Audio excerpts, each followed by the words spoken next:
Fans ng Jordan galit kontra Gilas. Di pa confident si Team Cone sa Gilas ngayon?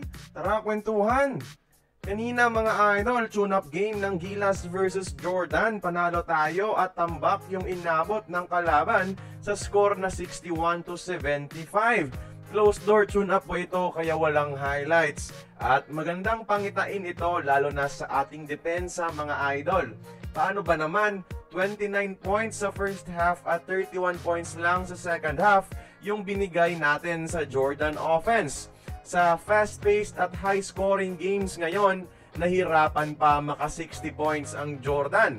At nang malaman ito ng mga tiga-Jordan, especially yung resulta ng laban, galit sila sa nangyayari mga idol.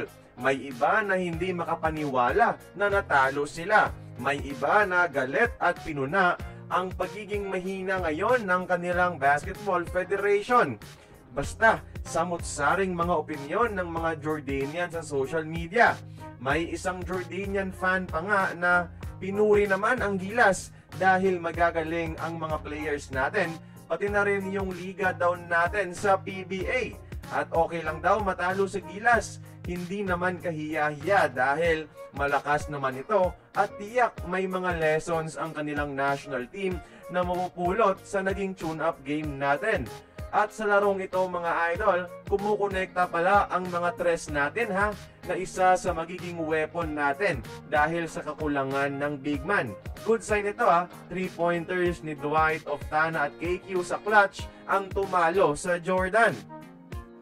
And speaking of tune-up mga idol, kahit panalo, hindi pa rin 100% confident si Coach Tim Cone sa kanyang Gilas.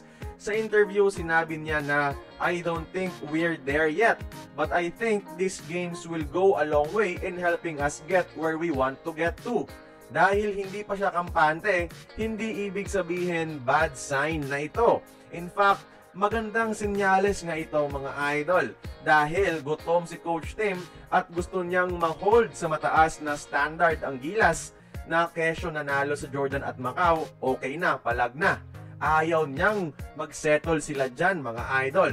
Gusto niyang mag-improve palalo at ito ang kinaganda ng pagiging isang head coach ni Tim Cone.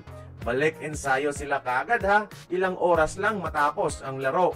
Gusto talaga ni Coach Tim na panalunin itong FIBA Asia Cup. Ang swerte natin. Sabi nga nila, ang kaunting pag-aalinlangan ay ang pinakamahalagang pag-aari ng isang head coach. Dahil ang puwang sa pagitan ng sapat na at kahanga-hanga ang siyang tunay na humuhubog sa mga kampyon, mga idol.